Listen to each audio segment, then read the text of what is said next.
into Europe. Today, the signing of numerous cooperation documents between our companies demonstrates Japan's firm commitment to further investment in India and strengthening collaboration, and it is clear evidence that we are steadily building a robust supply chain centered on our two nations.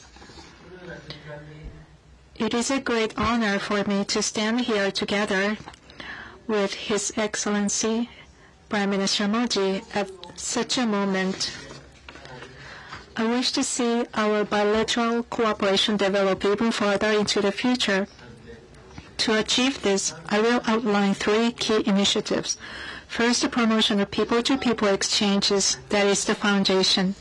6 years ago, I have visited Varanasi, a city that symbolizes Indian culture.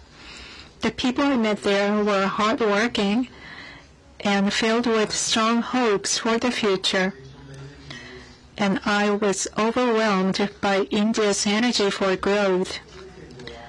In my home prefecture of Tottori, together with Shimane Prefecture, the Sun in India Association has been working with local governments, industries, and the Chamber of Commerce in Kerala, acting as a bridge for human networks between our countries and bringing new vitality to regional revitalization. I believe that the expansion of such people-to-people exchanges will be the key to enriching the future of both of our nations. Second, the fusion of technology and markets. Under Prime Minister Modi's policy of building a self-reliant Indian economy, Japanese technology has steadily built a record of achievement in sectors that underpin economic foundations. For example, Japan and India share the goal of seeing the Japanese Shinkansen train run across Indian soil, and many companies are working together on the construction of the Mumbai-Ahmedabad high-speed rail. Sumitomo Realty and Development is cooperating with the state of government in Mumbai on a station area development project. In the automobile sector, a field in which Japan excels, Maruti Suzuki, which entered India 40 years ago, now commands an overwhelming market share. Suzuki and Toyota are both undertaking major new investments in India. New initiatives are underway. One of them is the development of vehicles compatible with biofuels, crucial for decarbonization. The introduction of biofuel vehicles will generate significant demand for biofuels and contributing to the development of rural India. There's also a move toward the global market. Suzuki and Isuzu Motors has been developing products in India, and they are delivering 300,000 vehicles. This powerfully embodies the vision of making India for the world. Finally, cooperation in critical technology sectors such as semiconductors.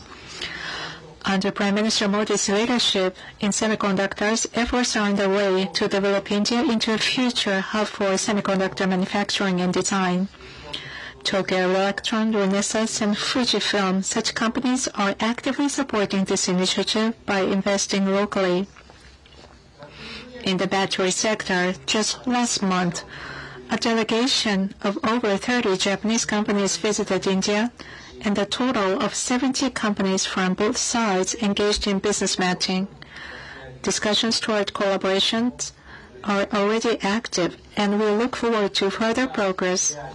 In addition, in the fields such as AI, space, and clean energy, India-Japan relations are making great strides by leveraging India's growing market. In an increasingly uncertain global economy, building resilient supply chains with reliable partners and ensuring economic security are essential for further economic development. Discussions on concrete cooperation are already underway in our industries, and yesterday, JETRO, together with the industries of both countries, announced a joint action plan.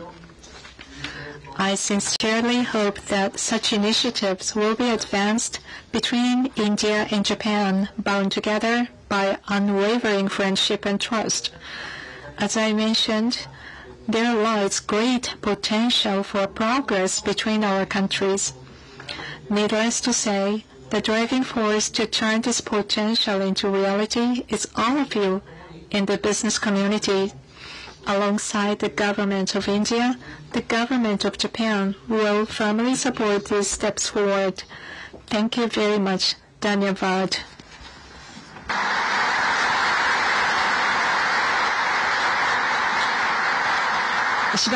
Thank you very much, Prime Minister Ishiba.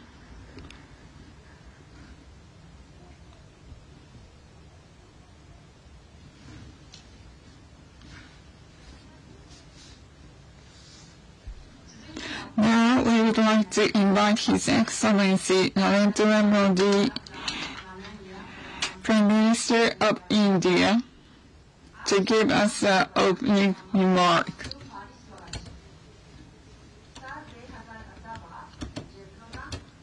And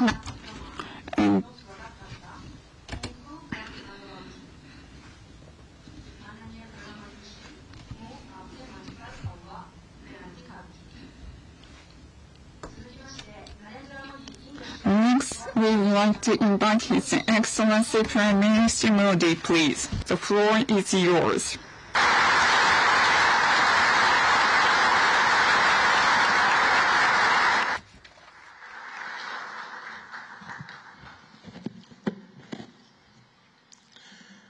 Your Excellency, प्रधानमंत्री Ishiba जी, भारत और Japan के business leaders, देवी और सज्जनों, नमस्कार, konnichiwa. मैं आज सुबह ही Tokyo पहुंचा हूं। मुझे बहुत खुशी है कि मेरी यात्रा की शुरुआत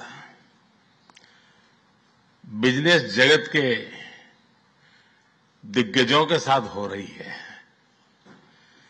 और उसमें से आपसे बहुत लोग हैं जिनसे मेरा व्यक्तिगत परिचय रहा है। जब मैं गुजरात में था तब भी और गुजरात से दिल्ली आया तो तब भी आप में से कई लोगों से बहुत ही निकट परिचय मेरा रहा है और मुझे खुशी है कि आज सबसे मुझे मिलने का अवसर मिला है। मैं प्रधानमंत्री इशिबा का विशेष रूप से आभार व्यक्त करता हूं कि वे इस फोरम से जुड़े हैं।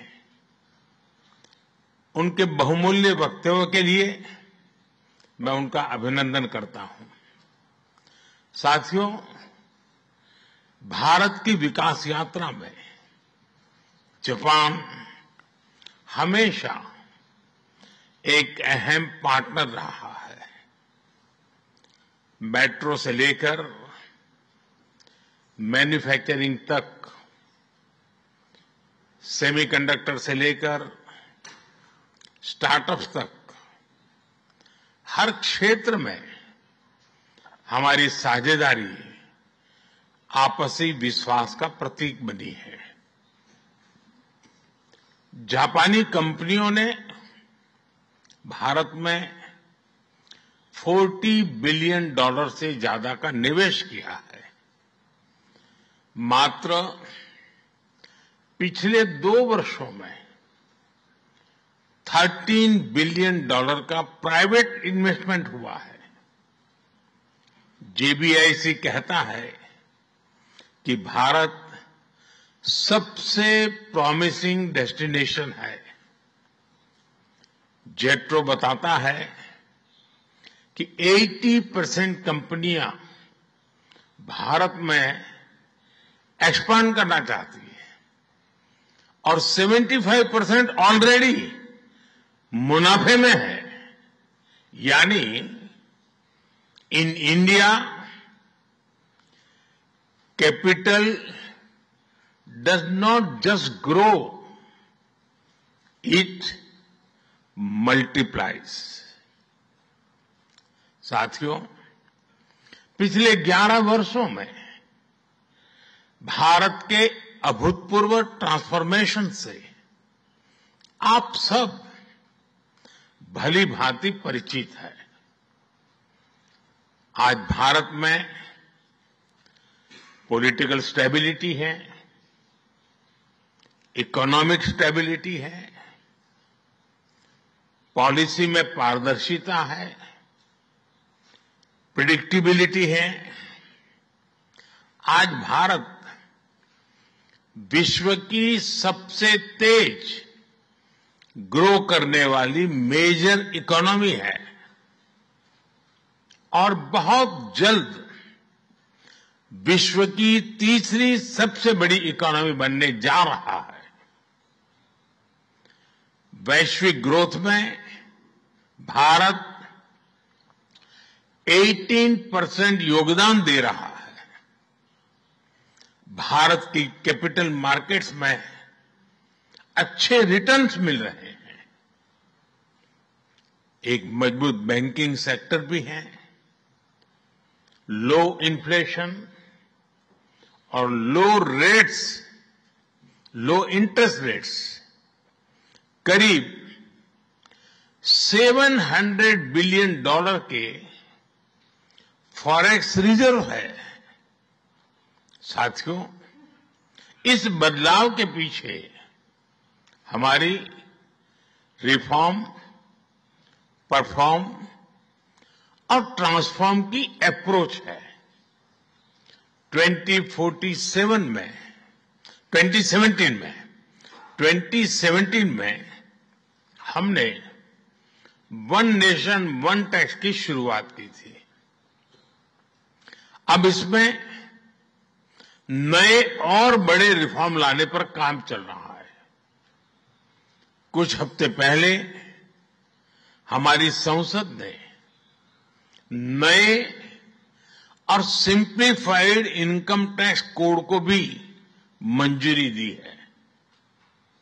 हमारे रिफॉर्म्स केवल टैक्स प्रणाली तक सीमित नहीं है।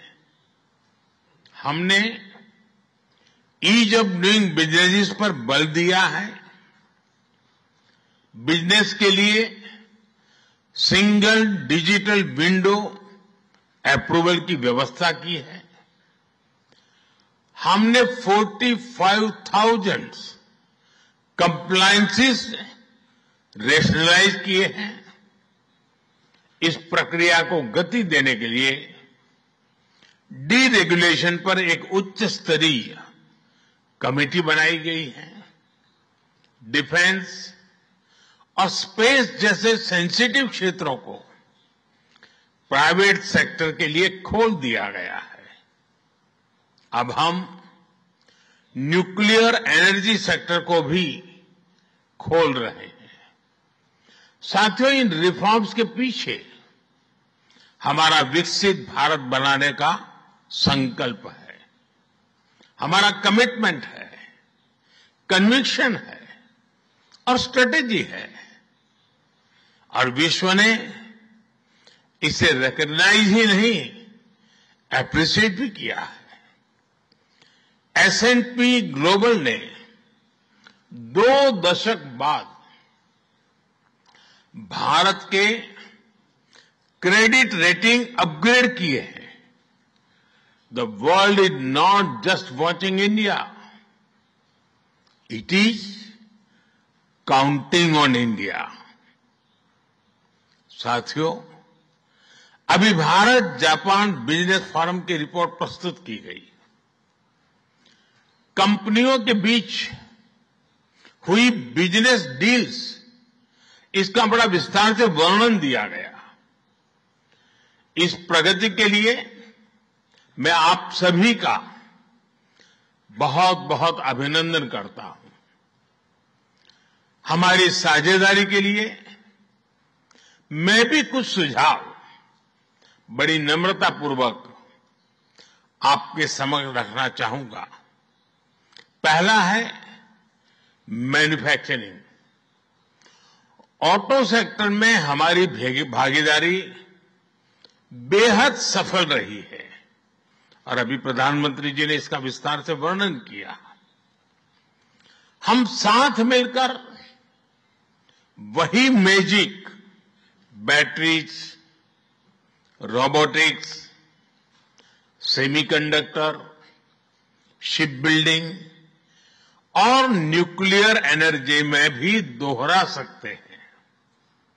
साथ मिलकर हम ग्लोबल साउथ, विशेषकर अफ्रीका के विकास में अहम योगदान दे सकते हैं। मैं आप सबसे आग्रह करता हूं, कम make in India, make for the world. Suzuki और डाइकिन की सक्सेस स्टोरीज आपकी भी सक्सेस स्टोरीज बन सकती है। दूसरा है टेक्नोलॉजी और innovation. Japan tech powerhouse है और भारत एक टैलेंट पावर हाउस है। भारत ने AI, semiconductor, quantum computing, biotech और स्पेस में बोल्ड और एम्बिशियस इनिशिएटिव लिए हैं। जापान की टेक्नोलॉजी और भारत का टैलेंट मिलकर इस सदी के टेक रिवॉल्यूशन का नेतृत्व कर सकते हैं। तीसरा क्षेत्र है ग्रीन एनर्जी ट्रांजिशन। भारत तेजी से 2030 तक 500 गीगावाट रिन्यूएबल एनर्जी के लक्ष्य की ओर अग्रसर है। हमने 2047 तक 100 गीगावाट न्यूक्लियर पावर का भी लक्ष्य रखा है। सोलर सेल्स हो या फिर ग्रीन हाइड्रोजन, साझेदारी की अपार संभावनाएं हैं। भारत और जापान के बीच जॉइंट क्रेडिट मैकेनिज्म पर समझौता हुआ है। इसका लाभ उठाकर क्लीन और ग्रीन फ्यूचर के निर्माण में सहयोग किया जा सकता है। चौथा है नेक्स्ट जेन इंफ्रास्ट्रक्चर। पिछले एक दशक में भारत ने नेक्स्ट जनरेशन मोबिलिटी और लॉजिस्टिक इंफ्रास्ट्रक्चर में अभूतपूर्व प्रगति की है। हमारे पोर्ट्स की क्षमता दोगुनी हो गई है। 160 से ऊपर एयरपोर्ट्स हैं। 1000 किलोमीटर लंबी मेट्रो लाइन बनी है। जापान के सहयोग से मुंबई और अहमदाबाद हाई स्पीड रेल पर काम चल रहा है। लेकिन हमारी यात्रा यहीं नहीं रुकती। Japan's excellence and India's scale can create a perfect partnership. पांचवा है स्किल डेवलपमेंट और people to people ties. Bharat का स्किल्ड युवा टैलेंट वैश्विक जरूरतें पूरी करने की क्षमता रखता है। इसका लाभ जापान भी उठा सकता है। आप भारतीय टैलेंट को जापानी भाषा और सॉफ्ट स्किल्स में ट्रेनिंग दें और मिलकर एक जापान रेडी वर्कफोर्स तैयार करिए। A shared workforce will lead to shared prosperity. साथियों, अंत में मैं यही कहना चाहूंगा, India and Japan's partnership is strategic and smart, powered by economic logic. We have turned shared interest into shared prosperity. India is the springboard for Japanese businesses to the global south. Together, we will shape the Asian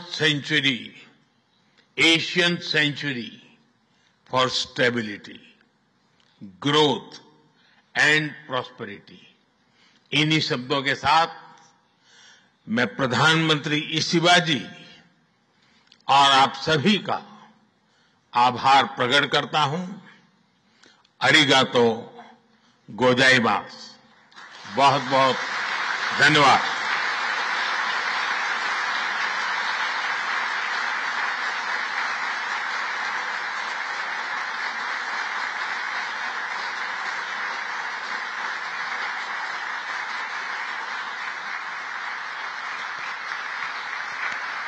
モディ首相、ありがとうございました。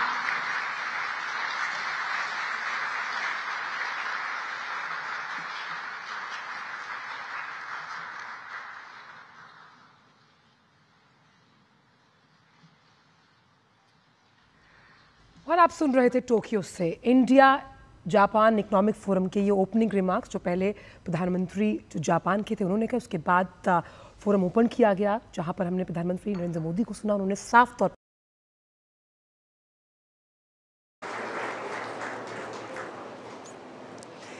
To lead us into this pivotal segment, please welcome the chairman of Times Internet, a visionary who has helped to shape India's digital landscape, Mr. Satyan Gajwani.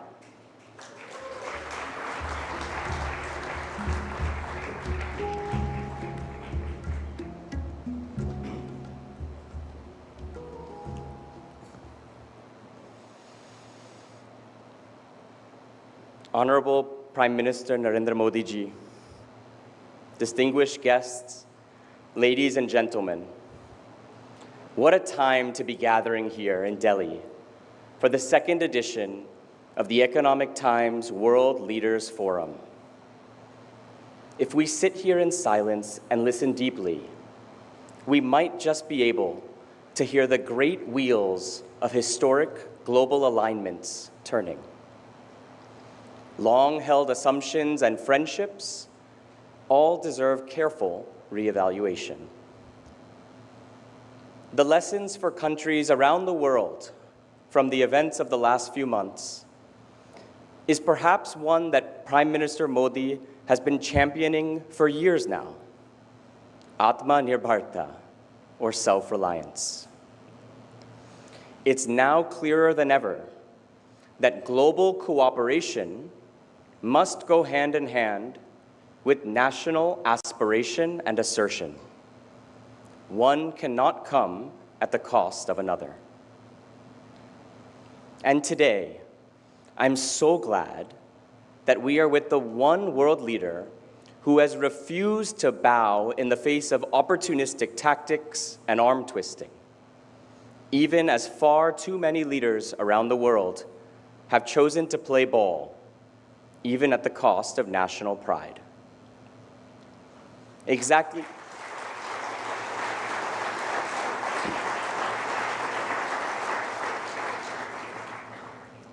1 year ago today, we had convened in this hall to celebrate the rapid strides that India is making on every aspect of our development journey. India is still the same: daring, responsible, diligent, and with a dil that craves much more.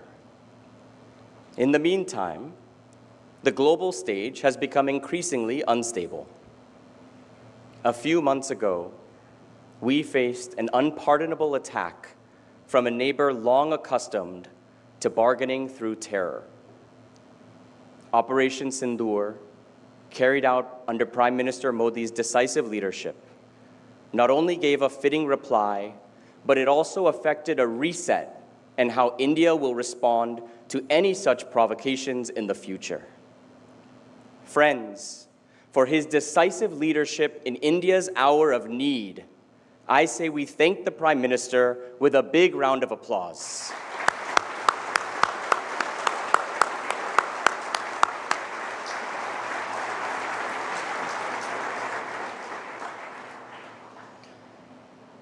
We are also witnessing highly disruptive policy moves from those once deemed the global guarantors of stability. These moves threaten to upend the rules-based order that has held up the world for more than 7 decades. The take-home is that the global supply chain, which ensured shared prosperity to the developed and the developing worlds, cannot be taken as a given anymore.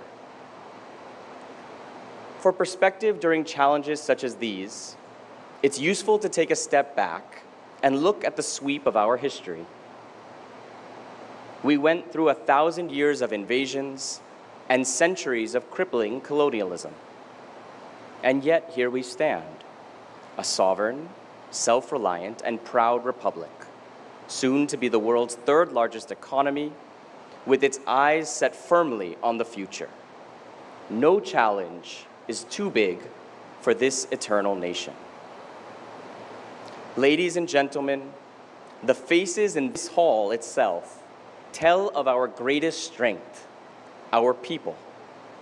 You can spot scientists who send missions to the moon and Mars, leaders of institutes who produce CEOs leading the world's biggest corporations, and entrepreneurs who will build companies that change the rules of the game.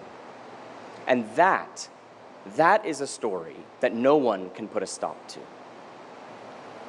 Last year, from this very podium, we discussed what propels our journey as a nation, and I used an acronym, TIC: talent, infrastructure, community, and knowledge. These are strengths that don't wash away with the tides of history. India ticks all the boxes. As a nation, we have looked at every crisis as an opportunity. This too is one such moment. This is a time to discover our hidden strengths and usher in reforms that will unleash the wild spirits within us. And as the Economic Times has been reporting, the government is working on rolling out the next generation of reforms, starting with the rationalization of GST slabs. We are home to the world's largest middle class. Our domestic market that can dwarf entire continents allows our entrepreneurs to dream big. This is our moment to believe in our history, in our people, in our capacity to adapt, to innovate, and to thrive. I am sure that the captain of this Indian ship, Prime Minister Modi, will share details of the course that he has charted to navigate these troubled waters. And like all of you, I am looking forward to his words. Prime Minister Modi, sir, we welcome you and we thank you so much for being with us here today. I now would like to request Prime Minister Modi ji to please come on stage and address the gathering. Jai Hind.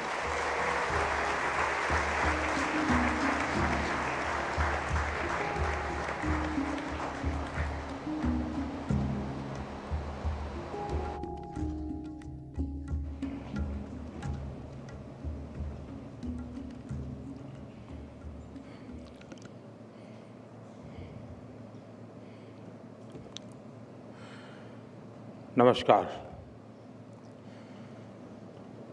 मैं world leader forum में आए सभी मेहमानों का अभिनंदन करता हूं। इस फोरम की